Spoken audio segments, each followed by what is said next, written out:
తన బాధని తీర్చగలదు, భయాన్ని దూరం చేయగలదు. మా అమ్మ ఎవ్వరికి ఏమి చెప్పాల్సిన అవసరం లేదు. ఇది కొడుగ్గా ఈ ఇంటి వారసుడిగా నేను చెప్తున్నా.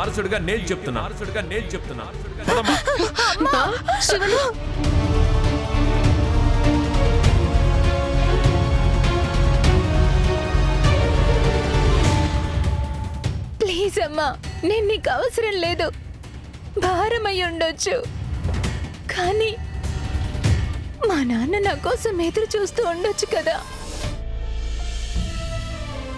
ఆయన దగ్గరికి వెళ్ళి నేనే మీ కూతుర్నని చెప్తే ఆయన నన్ను చేరదీస్తాడనిపిస్తుంది.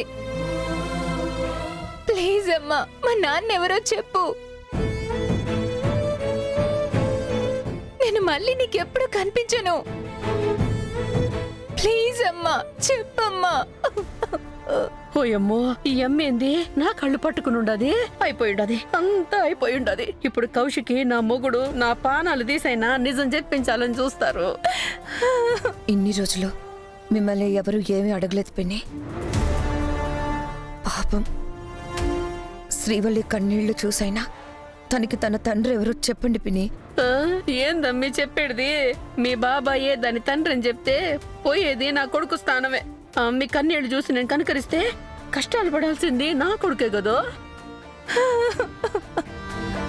ఏంటత్తయ్య ఇంకా ఆలోచిస్తున్నారు? ప్లీజ్ అత్తయ్య, శ్రీవల్లి పుట్టుక గురించి మీకు తెలిసిన నిజాలు చెప్పండి.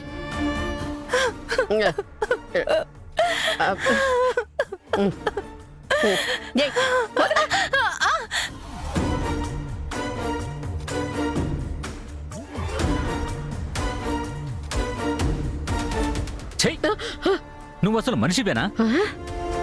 ఒక ఆడపిల్ల, అది కూడా నీ రక్తం పంచుకొని పుట్టిన ఆడపిల్ల, నీ కాళ్ళు పట్టుకుని తన తండ్రి ఎవరో చెప్పమంటే చెప్పడం లేదు.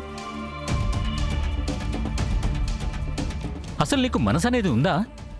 మనసు గురించి నువ్వే మాట్లాడాలా. మనసు ఉండదు కదా అని 25 ఏళ్ల క్రితం ప్రసాదం పంచినట్టు పంచి నా నెత్తికి తగిలించి మళ్ళా చూడు నన్ను అంటా ఉన్నాడు పెద్ద. ఆ చూపింటే నిజం చెప్పు. నువ్వు పెళ్లికి ముందు అక్రమ సంబంధం పెట్టుకుంది ఎవరితోనో చెప్పు.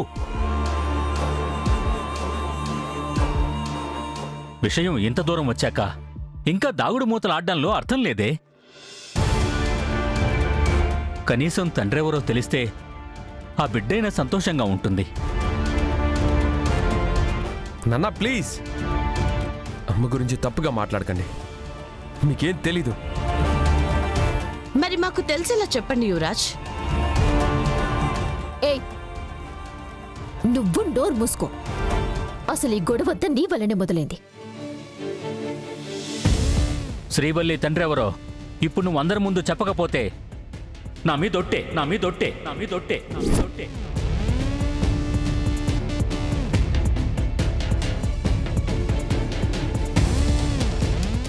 నానా ప్లీజ్, అందరి ముందు మా అమ్మని ఇలా అవమానిస్తుంటే నేను చూస్తూ ఊరుకోని చెప్తున్నా. ఇంట్లో ఎవరి లిమిట్స్లో వాళ్ళుంటే చాలా మంచిది. పదమ్మా. అమ్మా,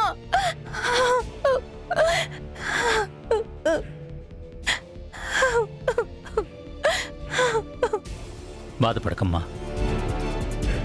దాన్నోడితోనే నిజమెలా చెప్పించాలో నాకు తెలుసు. నీ తండ్రెవరో, నీ కుటుంబం ఏంటో అత్తయ్యగారితోనే చెప్పిస్తాం శ్రీవల్లి. నువ్వు బాధపడకు.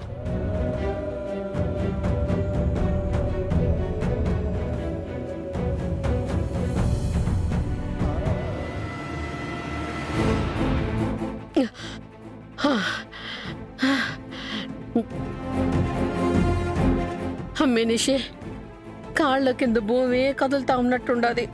రొంత నన్ను కూర్చోబెట్టమ్మే. కూర్చునితే అమ్మా, అసలు ఎక్కడ మొదలైన విషయం ఎక్కడికొచ్చి ఆగింది? యువరాజ్, నువ్వు టైంకి మావయ్య గారిని ఆపావు కాబట్టి సరిపోయింది. లేదంటే లేని సంబంధాన్ని చెప్పమని ఉండేవాళ్ళు. లేని మనిషిని తీసుకొచ్చి అందరి ముందు నిలబెట్టమని అడుగుండేవాళ్ళు. మీ నాయన నా మెళ్ళో తాళి కట్టిన కాడి నుంచి ఆలోచనల్లో కూడా వేరే మగాన్ని కూడా తలవలేదబ్బోడా. అట్లాంటిది ఈ పొద్దు అందరి ముందు నా క్యారెక్టర్ని అవమానించుంటాడబ్బోడా మీ నాయన. ఆయన చేసిన తప్పును బయట పెడితే నువ్వు నష్టపోతావని నేను నిందని మోస్తా ఉండా. లెక్కకి మీ నాయన నాకు గుడి కట్టాలా. చూసుండావా మనిషి ఎట్టా మాట్లాడుతూ ఉంటాడో. నేను అక్రమ సంబంధం పెట్టుకున్నానంటాడా. నిజం దాచింది చాలా బొడా. ఇంకా దాస్తే అందరి ముందు నేను తప్పుడు మనిషిలా మిగిలిపోతా. ఎన్ని దినాలు మీ నాయన నేను తప్పులు చేస్తా ఉండా అని ఎన్ని తిట్టినా ఊరుకునుండాడ్రా. కానీ ఇట్ట తప్పుడు మనిషిలా చూస్తా ఉండాడంటే తట్టుకోలేకపోతా ఉండాడ్రా. ఎప్పుడే పోయి అందరికీ నిజం చెప్పేస్తా. ఏదైతే అదైంది చూసుకుందాంలే. ఏం చేస్తున్నారు అత్తయ్య?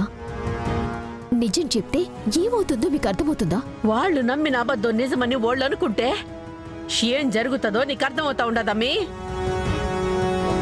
నేను సంబంధం పెట్టుకొని మనిషిని యాడ్ నుంచి తీసుకురావాలా?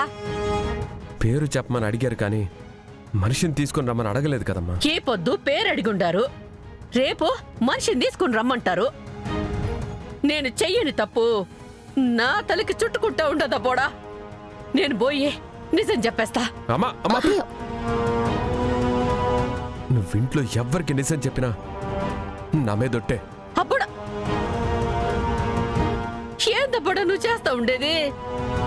అమ్మా నువ్వు కానీ నాన్నకి నిజం చెప్తే శ్రీవల్లి మీదున్న ప్రేమతో కూతురిగా ఒప్పుకొని కేదార్ని కూడా కొడుగ్గా ఒప్పుకుంటాడు.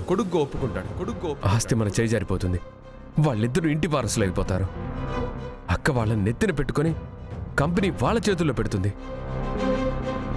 అది జరగకూడదనే కదా అత్తయ్య మనం ఇన్ని కష్టాలు పడింది, మీరు ఎన్ని అవమానాలు పడింది. మరిప్పుడు ఏం చేద్దామంటావా బోడా? శ్రీవల్లి ఇంట్లో ఉంటేనే కదమ్మా సమస్య. మామతో కలిసి శ్రీవల్లిని ఇంట్లో నుంచి పంపించే బాధ్యత నాది. నన్ను నమ్మమ్మా. అప్పటి వరకు కొంచెం ఓపిక పట్టు. సరే అబ్బోడా, నీకోసం గమ్మునే ఉంటా. కానీ ఆ అమ్మిని ఇంట్లో నుంచి బిర్రిన పంపించురా. మీ నాయన స్పీడ్ చూస్తా ఉంటే ఆయన చేసిన తప్పు నా గొంతుకు చుట్టుకొని నన్నే చంపేసేలాగుండాది. సరే నేను చూసుకుంటానమ్మా.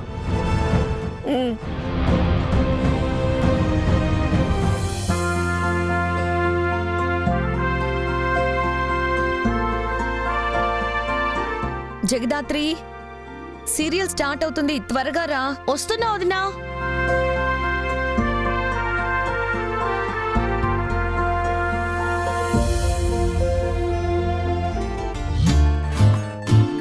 అందరూ హాల్లో టీవీ చూసుకుంటూ బిజీగా ఉన్నారు. సౌండ్ చేయకుండా దాత్రిని తీసుకుని పైకెళ్ళొచ్చు.